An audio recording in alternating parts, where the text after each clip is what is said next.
ഞങ്ങൾ ചെന്നൈ സെൻട്രലിന് മുന്നിലാണ്. നിരവധി തമിഴ് സിനിമകളിലെ ഒരു ഐതിഹാസികമായ എസ്റ്റാബ്ലിഷിംഗ് ഷോട്ടാണിത്. തമിഴ് സിനിമ ആകർഷകമായ നിരവധി ത്രില്ലറുകൾ നിർമ്മിച്ചിട്ടുണ്ട്. എന്നാൽ മെയ് 4 ആകർഷകമായ എല്ലാ രാഷ്ട്രീയ ത്രില്ലറുകളെയും വെല്ലുന്ന ഒന്നിന് സാക്ഷ്യം വഹിക്കാൻ സാധ്യതയുണ്ട്. അതിന് കാരണം 2026 തമിഴ്നാട് നിയമസഭാ തിരഞ്ഞെടുപ്പിനെ കുറിച്ച് ഒരു കാര്യമുണ്ടെങ്കിൽ അത് ഏറ്റവും പ്രവചനാതീതമാണ് എന്നതാണ്. എന്താണ് സംഭവിക്കാൻ പോകുന്നതെന്ന് ആർക്കും ശരിക്കും അറിയില്ല.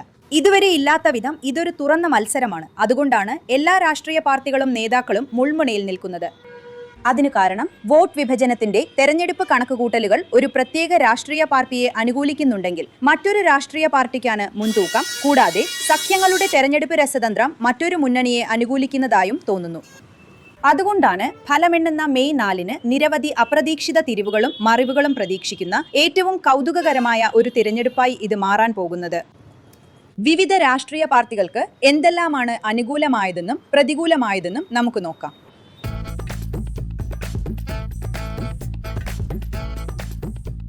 ഈ രംഗത്തെ ഏറ്റവും പ്രായം കുറഞ്ഞ രാഷ്ട്രീയ കളിക്കാരനായ നടൻ രാഷ്ട്രീയക്കാരൻ വിജയിലേക്ക് നമുക്ക് തിരിയാം. താഴെത്തട്ടിൽ ഏറ്റവും കുറഞ്ഞ പ്രചാരണം നടത്തിയിട്ടും ഏറ്റവും വലിയ സ്വാധീനം സൃഷ്ടിക്കാൻ കഴിഞ്ഞ ഒരു വ്യക്തി എന്ന നിലയിൽ അദ്ദേഹം ഒരുപക്ഷെ ചരിത്രത്തിൽ വേറിട്ടു നിൽക്കും. കുറഞ്ഞത് അദ്ദേഹത്തിന് താഴെത്തട്ടിൽ ലഭിക്കുന്നതായി തോന്നുന്ന സ്വീകാര്യത കണക്കിലെടുക്കുമ്പോൾ.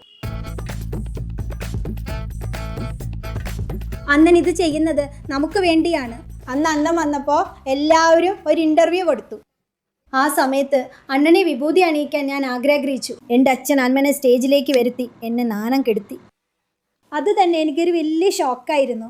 തമിഴക വെട്രി ഘടകത്തിനായി വിജയ് ഉയർത്തിക്കാട്ടിയ പെരിയാർ മുതൽ അംബേദ്കർ, കാമരാജ്, വേലു നാച്ചിയാർ, അഞ്ചുലൈ അമ്മാൾ വരെയുള്ള പ്രതീകങ്ങൾ ദ്രാവിഡ പ്രസ്ഥാനങ്ങൾക്കപ്പുറം ആശയപരമായി സമന്വയിപ്പിക്കാനും പിന്തുണ വിപുലീകരിക്കാനുമുള്ള ഒരു ശ്രമമായാണ് കാണപ്പെടുന്നത്. ചില വിമർശകർ ഇതിനെ ഒരു ആശയക്കുഴപ്പമെന്ന് വിളിച്ചിട്ടുണ്ടെങ്കിലും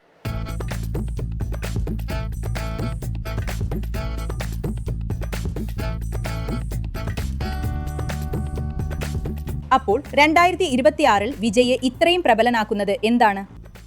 വിജയ് തെരഞ്ഞെടുപ്പിൽ പരീക്ഷിക്കപ്പെട്ടിട്ടില്ലാത്ത ആളാണ്. എന്നിട്ടും അദ്ദേഹത്തിന്റെ സിനിമാ താരപദവി കാരണം അദ്ദേഹം EVM-ൽ ഒരു അതികായനായി നിൽക്കുന്നു. ഗുണയെയും പ്രിയയെയും പോലുള്ള യുവാക്കളും യുവതികളും ഈ താരത്തോടുള്ള തങ്ങളുടെ സ്നേഹവും സമർപ്പണവും പ്രഖ്യാപിക്കുന്നതും അതിനൊരു കാരണമാണ്. അവർക്ക് ഒരുപക്ഷെ രാഷ്ട്രീയമായി താല്പര്യമില്ലായിരുന്നിരിക്കാം. എന്നാൽ ഇപ്പോൾ അവർ പറയുന്നത് വിജയുടെ TVKക്ക് വോട്ട് ചെയ്യുമെന്നാണ്. ഇത് ഇതിനെ വളരെ വളരെ സവിശേഷമാക്കുന്നു. കാരണം ഈ പ്രാവശ്യം അവർ ജാതിയും മതവും പരിഗണിക്കാത്തവരാണ്. തമിഴ്നാട് പോലുള്ള ഒരു സംസ്ഥാനത്ത് ഇത് വളരെ നിർണായകമായ ഒരു കാര്യമാണ്. അവിടെ തിരഞ്ഞെടുപ്പുകളിൽ ജാതി എപ്പോഴും വളരെ പ്രധാനപ്പെട്ട ഒരു ഘടകമാണ്.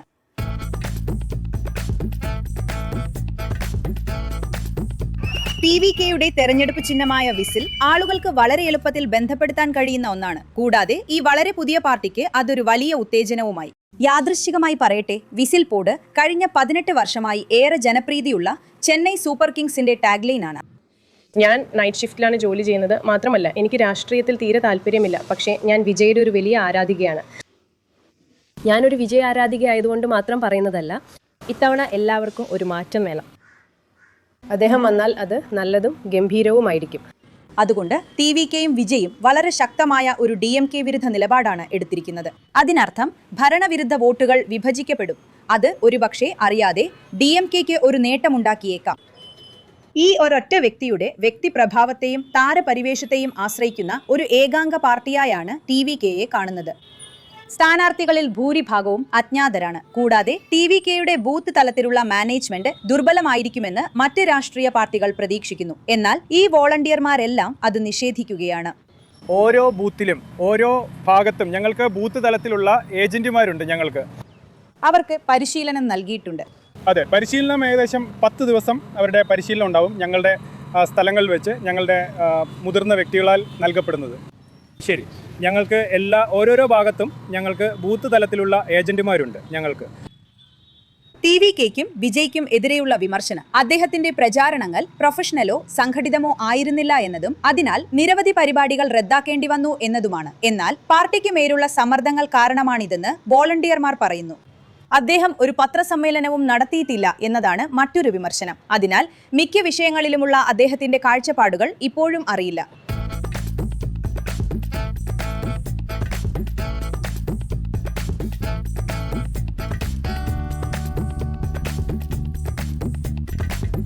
TVKയെ കാണുന്ന അത്രത്തോളം കേൾക്കുന്നില്ല. കാരണം വിജയ് തന്റെ പ്രചാരണ പരിപാടികളിലൊന്നും സംസാരിക്കുന്നില്ല. അതേസമയം AIADMK സഖ്യത്തിന് EPS, അൻപുമണി രാംദാസ്, TTV ദിനകരൻ, അതുപോലെ അണ്ണാമലൈ എന്നിങ്ങനെ 4 മികച്ച പ്രസംഗകരുണ്ട്. അവർ വ്യത്യസ്ത ജാതി വിഭാഗങ്ങളോടും വ്യത്യസ്ത ഭൂപ്രദേശങ്ങളോടും വ്യത്യസ്ത നിയോജക മണ്ഡലങ്ങളോടും അഭ്യർത്ഥിക്കുന്നു. ഇത് കൂടുതൽ സമഗ്രമായ ഒരു പ്രചാരണ അഭ്യർത്ഥനയാക്കി മാറ്റുന്നു. അതേസമയം ഈ NDA സഖ്യത്തിന്റെ ഒരു ദൗർബല്യം അവരുടെ സ്വന്തം ബന്ധുക്കളും മുൻ സഹായികളും അവർക്കെതിരെ പ്രവർത്തിക്കുന്നു എന്നതാണ്. ഉദാഹരണത്തിന് മുതിർന്ന രാംദാസ് തന്റെ മകൻ രാംദാസിന്റെ പാർട്ടിയെ പരാജയപ്പെടുത്താൻ സ്ഥാനാർത്ഥികളെ നിർത്തിയിട്ടുണ്ട്. അതേസമയം ശശികല എടപ്പാടി പളനിസ്വാമിയുടെയും DTV ദിനകരന്റെയും പാർട്ടിയെ പരാജയപ്പെടുത്താൻ സ്ഥാനാർത്ഥികളെ നിർത്തിയിട്ടുണ്ട്.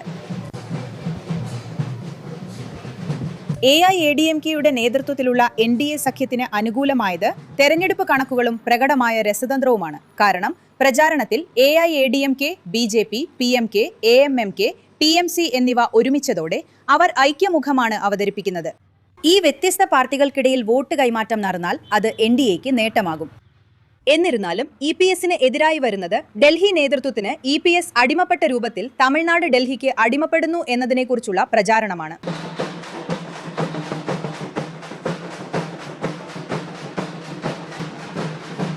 EPSനെ സംബന്ധിച്ചിടത്തോളം അദ്ദേഹത്തിന്റെ രാഷ്ട്രീയ നിലനിൽപ്പിന് ഇത് വളരെ പ്രധാനപ്പെട്ട ഒരു തെരഞ്ഞെടുപ്പാണ്. കാരണം അദ്ദേഹം മുഖ്യമന്ത്രിയായിരുന്നിട്ടും 2019 ലോക്സഭാ തിരഞ്ഞെടുപ്പോ 2024 ലോക്സഭാ തിരഞ്ഞെടുപ്പോ 2021 നിയമസഭാ തിരഞ്ഞെടുപ്പോ അല്ലെങ്കിൽ തദ്ദേശ തിരഞ്ഞെടുപ്പുകൾ പോലുമോ AIADMK അദ്ദേഹത്തിന്റെ നേതൃത്വത്തിൽ വിജയിച്ചിട്ടില്ല.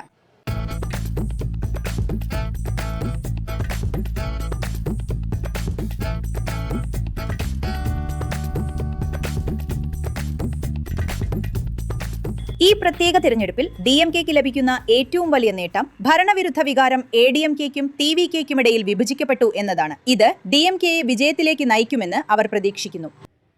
ടാസ്മാക്, മദ്യത്തിന്റെ ലഭ്യത, മയക്കുമരുന്ന്, സ്ത്രീകളുടെ സുരക്ഷ എന്നിവയെക്കുറിച്ചുള്ള ADMKയുടെ ആഖ്യാനം ജനശ്രദ്ധ നേടാൻ തുടങ്ങിയിരിക്കുന്നു. അത് തീർച്ചയായും DMKയെ ആശങ്കപ്പെടുത്തുന്ന ഒന്നാണ്. എന്നാൽ അവർ അവരുടെ ക്ഷേമ പദ്ധതികളെക്കുറിച്ചാണ് സംസാരിക്കുന്നത്.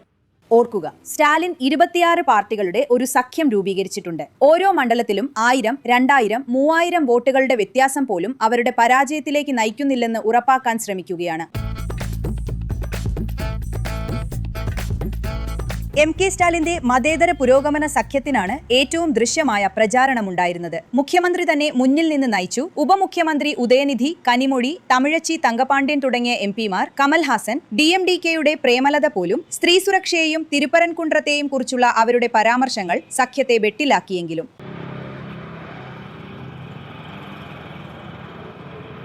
2024 നിന്ന് വ്യത്യസ്തമായി MK സ്റ്റാലിനും രാഹുൽ ഗാന്ധിയും തമ്മിൽ പ്രകടമായ ഒരു സൗഹൃദമുണ്ടായിരുന്നപ്പോൾ 2026 അത് പ്രകടമായി കാണാനില്ല.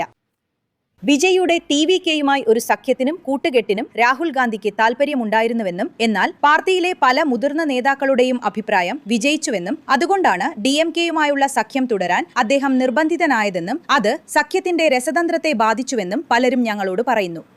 സൗജന്യ ബസ് പദ്ധതി, മകളിർ ഉരിമൈ തുക, അതുപോലെ കുട്ടികൾക്കുള്ള പ്രഭാത ഭക്ഷണ പദ്ധതി തുടങ്ങിയ ക്ഷേമ പദ്ധതികളിലാണ് DMK പ്രതീക്ഷയർപ്പിക്കുന്നത്. ഈ തെരഞ്ഞെടുപ്പിന് മുന്നോടിയായി 8000 രൂപയുടെ ഒരു കൂപ്പൺ പോലും അവർ പ്രഖ്യാപിച്ചിട്ടുണ്ട്. എന്നാൽ അതിന്റെ സ്വന്തം കോട്ടയായ ചെന്നൈയിൽ അത് ഇപ്പോഴും പരിഭ്രാന്തിയിലാണോ? അങ്ങനെയാണെന്ന് തോന്നുന്നു. കാരണം വിജയിയെ ആക്രമിക്കാൻ പ്രകാശ് രാജ്, സത്യരാജ് തുടങ്ങിയ നടന്മാരെ അവർ നിയോഗിക്കുകയും വോട്ടിംഗിന് ദിവസങ്ങൾക്ക് മുൻപ് ചെന്നൈക്ക് മാത്രമായുള്ള ഒരു പ്രകടന പത്രിക പ്രഖ്യാപിക്കുകയും ചെയ്തു.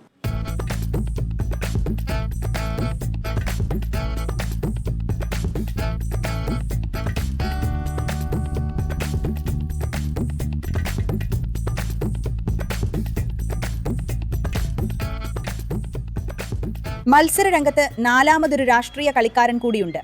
അത് സീമാണ്ട് നാം തമിഴർ കക്ഷി അഥവാ NTK ആണ്. 2024 തിരഞ്ഞെടുപ്പിൽ അദ്ദേഹത്തിന് 8% വോട്ട് വിഹിതം ലഭിച്ചു. അതുകൊണ്ട് തന്നെ അദ്ദേഹത്തെ അവഗണിക്കാനാവില്ല.